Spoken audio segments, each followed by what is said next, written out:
중학교 2학년 아들이 부모에게 그냥 다 같이 죽자. 안녕하세요. 아동 청소년 심리치료사로 일하고 있는 이임숙입니다. 제가 계속 그 사춘기 청소년들에 대한 이야기를 시리즈로 올리고 있는데요. 고민을 얘기해 주시는 분들의 얘기를 듣다 보면 우리 아이들의 심리 상황이 시간이 지날수록 너무 심각해져 가는 경우들이 많아서 마음이 되게 무겁습니다. 오늘 고민은요. 중학교 2학년 아들이 부모에게 그냥 다 같이 죽자고 말을 하고 있네요. 첫째 아들인데요. 부모에게 거침없이 욕을 하고 이 새끼 저 새끼 한지는 올해부터 그리고 아빠하고 거칠게 몸싸움이 있었던 적도 있습니다. 두 번째 몸싸움을 하고 난 다음에 아빠는 심각성을 느껴서 부모 상담을 다행히 다니기 시작하셨어요. 그런데 아이는 상담을 거부해서 상담에 참여하지 않고 있네요. 근데 또 부모님도 상담을 그렇게 신뢰하지 않는다라고 말씀하셔서 저도 좀 마음이 안타깝습니다. 이 아이의 일상은 욕과 짜증으로 가득 차 있고요. 평범하게 행동하는 시간이 거의 없다고 합니다. 그나마 다행인 건 학교는 잘 다니고 있는데요. 그래도 걸핏하면 다 그만두고 24시간 동안 게임이나 유튜브만 하겠다고 부모님께 협박하고, 또 아빠는 몸싸움이 있어서 그랬는지 아이가 더 엇나갈까봐 학교 갈 때 옷까지 입혀주고요. 차로 데려다 주시고 학원도 데려다 주시고 계세요. 근데 엄마는 처음부터 굳은 날씨가 아니면은 혼자 걸어가도록 이렇게 규칙을 좀 정해 놓아서인지 엄마가 있을 때는 알아서 일어나서 가긴 가고 있네요. 근데 그나마 그것도 좀 다행입니다. 요즘엔 학원 숙제를 했는지 물어봐도 짜증을 시작해서 스스로 계속 화를 더 돋고요. 나중에는 길길이 뛰면서 다 같이 죽어버리자고 합니다. 이 어머니 사는 게 사는 것 같지 않습니다 라고 말씀하고 계세요. 게다가 지금 식습관도 문제가 생기고 있어요. 엄마가 밥을 해준 거는 맛이 없다고 하루에 한 번은 꼭 배달 음식을 요구를 하고 있고요. 또 그거를 안 들어주면 길길이 날뛰고요. 그 평범했던 식사 습관까지도 루틴이 다 깨지고 있는 중인 것 같아요. 또 학원 숙제를 핑계로 새벽 1, 2시에 배달 음식을 시키거나 아빠에게 편의점 심부름을 시키는데 아빠는 또 다 들어줍니다. 아빠에게 그러지 말라고 하면 안 들어주면 어떡하냐고 반문하십니다. 엄마가 보시기엔 아빠 본인이 괴로우니까 일단 다 들어줘서 아이를 좀 진정시키려고 하는 걸로 보이시나 봐요. 그리고 게다가 4학년 남자아이 동생이 있는데요. 이 상황을 다 보고 있어요. 이런 경우도 저도 좀 마음이 많이 쓰여요. 이 동생에게도 어떤 안 좋은 영향을 주지 않을까 걱정이 되고요. 아빠는 아빠대로 아이의 행동 때문에 많이 불안하시고 지금 어쩔 줄 몰라 하시는 상황이고, 엄마 역시 아이하고 따뜻한 라포 형성은 되어 있지 않는다라고 느끼고 계십니다. 아이가 온갖 사춘기 증상을 다 보여도, 그야말로 중2병 증상을 다 보여도 그럼에도 불구하고 따뜻하게 대해야 한다는 걸 머리로는 알고는 있지만 아이 얼굴과 행동만 보면 숨이 막혀 부담이 되어서 얼마나 답답하고 힘드시겠어요. 피하고 싶은 마음은 너무너무 잘 이해가 됩니다. 그리고 이제 어머니께서 느끼시는 이 심각성과 위기감이 얼마나 심각하시냐면요.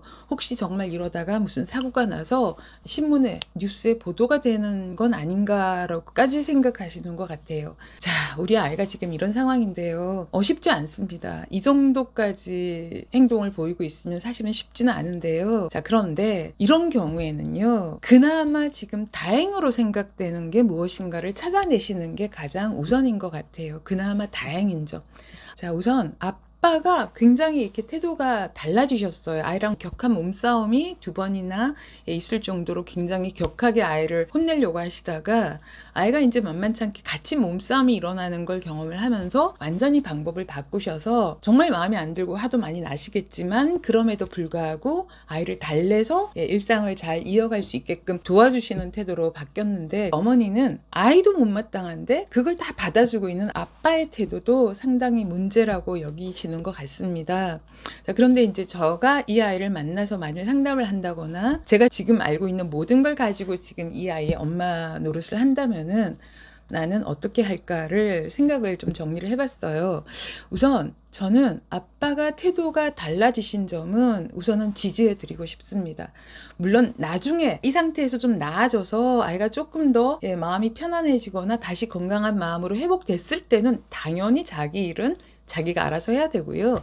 매일 배달시켜 먹는 거 그거 말도 안 되는 일인 거 맞습니다. 하지만 지금 아이 상황은 위기 상황으로 보셔도 돼요. 그러면 아빠가 아침에 일어나서 아이 옷 입는 걸 도와주고 차로 태워서 학교로 데려다 주는 건 어쩌면 아빠를 이용한다라는 느낌이 들 수도 있겠지만 굉장히 힘겨워진 상황에서 아빠가 그런 식의 도움을 주는 거가 아이한테는 그래도 조금은 고마움을 느끼고 조금은 더 자기 생활을 이어가려는 그런 의지를 북돋아주는 역할을 하고 있다는 생각이 좀 들어요. 그래서 어머니께서 지금 아빠와 아이를 보시는 시각을 조금 다르게 보기 시작하길 좀 권하고 싶습니다.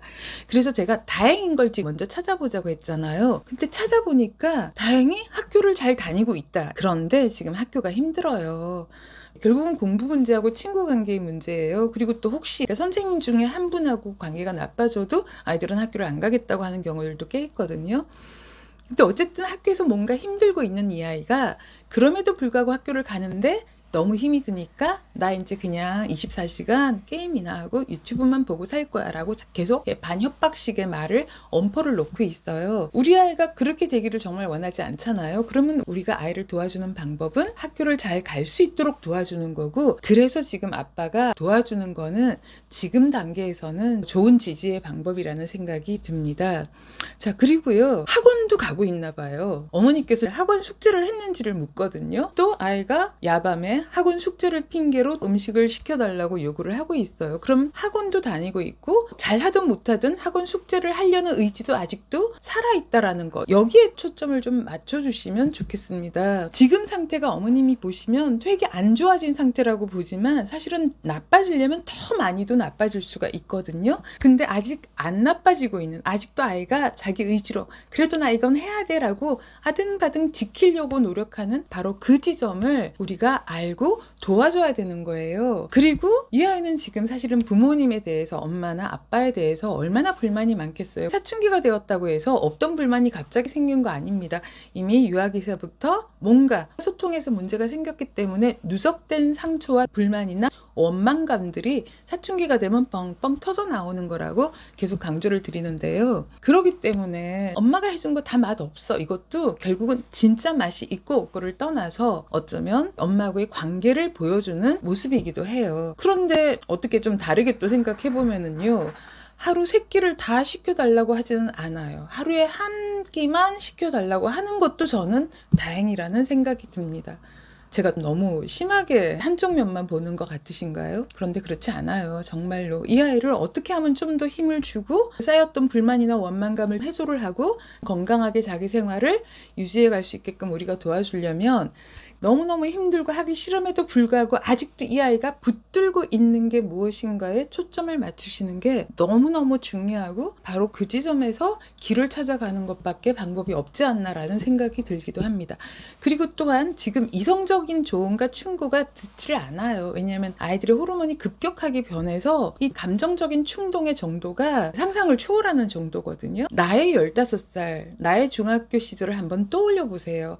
물론 그때는 지금보다는 훨씬 덜했겠지만 내 마음속에서 감정이 요동치는 정도는 사실은 되게 비슷했거든요. 게다가 지금은 더 유혹적인 자극들이 너무 많아진 세상이에요. 우리 아이가 조금만 마음이 힘들어도 일탈해 가는 건 너무너무 쉬운 환경이 되어버린 이 상황에서 그럼에도 불구하고 아이가 뭔가를 붙들고 의지를 보이고 있다라는 건 저는 굉장히 우리가 지지하고 바로 거기에다가 힘을 실어줘야 된다는 생각이 계속 강조를 드리고 싶습니다. 그리고 또 한 가지 보셔야 될 거는요, 아이가 다 같이 죽자라고 정말 폭발을 하는 그 시점, 그 직전에 어떤 대화가 오고 갔는지를 한번 살펴보셔야 됩니다. 아이들이 사춘기 청소년이 되면은요, 화를 폭발하기가 되게 쉬워져요. 자, 그럴 때 일단 조심해야 돼요. 아이가 터지게끔 자극하지 않아야 된다라는 게 너무너무 중요한 기법 중에 하나입니다. 그래서 강철은 식은 다음에 두드려라, 이런 말이 있어요. 지금 시뻘겋게 달아오른 아이를 계속 건드려서 화를 펑 하고 폭발시키게 하면은요, 아이가 지금 이렇게 말하잖아요.